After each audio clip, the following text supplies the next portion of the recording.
وقضى ربك ألا تعبدوا إلا إياه وبالوالدين إحسانا إما يبلغن عندك الكبر أو أحدهما أو كلاهما فلا تقل لهما أف ولا تنهرهما وقل لهما قولا كريما।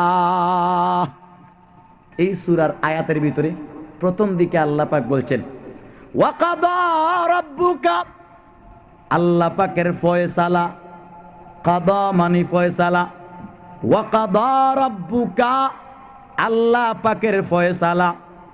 কার ফয়সালা? আওয়াজ দিয়ে বলে, আরো জোরে। কার ফয়সালা? কার? আল্লাহ পাকের ফয়সালা। দেখেন আবার ঢাকার কোর্টের বিচারকের ফয়সালা না, সিনহা দুস্তের ফয়সালা না। কার ফয়সালা? আওয়াজ দিয়ে বলেন। বাংলাদেশের বিচারকদের ফয়সালা টেবিলের তলে দিয়ে বান্ডিল দিলে ঘুরে যায়, কিন্তু আল্লাহ পাকের ফয়সালা কি ঘুরবে? আওয়াজ দিয়ে বলেন, আরো জোরে, আরো জোরে। হ্যাঁ, আল্লাহ পাকের ফয়সালা বড় কঠিন। আসমান জমিন বদলিবে, কিন্তু আল্লাহ পাকের ফয়সালা নখ পরিমাণও বদলে। ওয়াকাদা রাব্বুকা আল্লা তা'বুদু ইল্লা ইয়্যাহ। আল্লাহ পাকের ফয়সালা দুইটা জিনিসের ফয়সালা এই আয়াতের ভিতরে।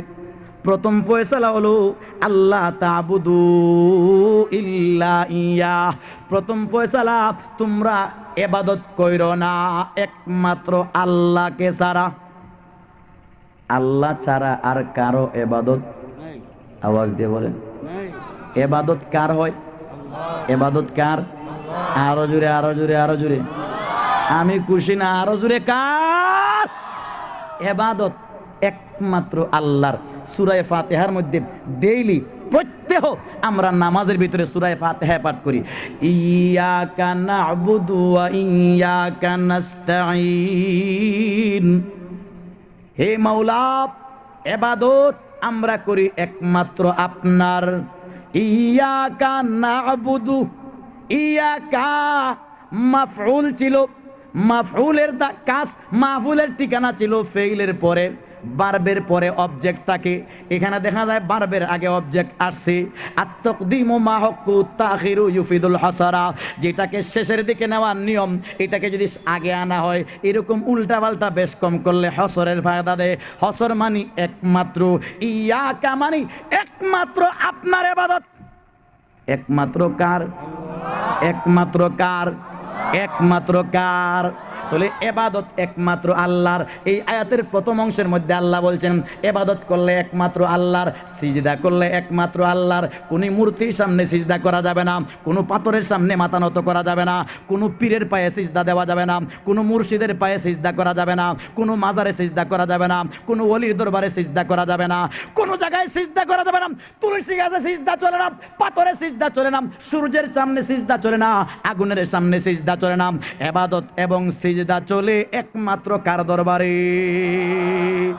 ওয়াকাযা রাব্বুকা আল্লা তা'বুদু ইল্লা ইয়্যা ওয়া বিল ওয়ালিদাইনি ইহসানা। এই কথাটা আমার নবীর জন্মের সাথে সাথে আমার নবী শিখিয়ে দিয়েছেন। আমার নবীর যখন জন্ম হয়েছিল, জন্মের পরে আমার নবীজি মার পেট থেকে বাইর হইয়া, আমার নবীজির মাথা ছিল নিচের দিকে, চেহারা ছিল নিচের দিকে জন্মের টাইমে। আমরা জন্মের সময় আমাদের চেহারা ছিল উপরের দিকে। আমার নবী জন্মের সময় আমার নবীর চেহারা ছিল নিচের দিকে।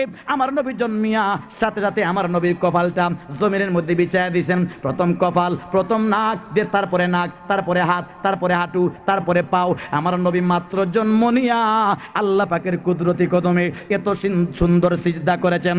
1000 বছর তাবলিগ কইরাও তাবলিগি দাদা এত সুন্দর সিজদা করতে পারবে না। মাত্র জন্ম নিয়ে আমার নবী আল্লাহর কদমে যেভাবে সিজদা করেছিলেন। নবীজি জন্ম নেওয়ার পরে সিজদা করছেন, সিজদার থেকে মাথা উঠাইছেন, সিজদার থেকে মাথা উঠায় আঙ্গুল এক আঙ্গুল এমনি উঠাইয়া দিয়েছেন। উঠাইয়া দিয়ে কি বুঝাইলেন? এ বিশ্বের মুসলমান, আমি তৌহিদের নবী চলে আসছি, একত্ববাদের নবী চলে আসছি, আমি এক আল্লাহর স্বীকারকারী নবী চলে আসছি। আর মূর্তি পূজা চলবে না, পাথর পূজা চলবে না, সিংহ আগুন পূজা চলবে না, সূর্য পূজা চলবে না, তুলসী পূজা চলবে না, পীর পূজা চলবে না, মাজার পূজা চলবে না। এখন থেকে আমি মুহাম্মদ আসছি, সিজদা করলে একমাত্র আল্লাহ, ইবাদত করলে একমাত্র কার? কুল ইন্না সালাতি ওয়া নুসুকি ওয়া মাহইয়ায়া ওয়া মামাতি লিল্লাহি রাব্বিল আলামিন। আমার জন্ম, আমার মরণ, আমার নামাজ, আমার কুরবানি, আমার ইবাদত সবগুলা কোরআনে পাকের বিভিন্ন জায়গায় আল্লাহ পাক বলেছেন একমাত্র কার জন্য? আরো জোরে, কার জন্য? আয়াতের প্রথম অংশে আল্লাহ বললেন ইবাদত একমাত্র কার জন্য হয়? আল্লাহর জন্য।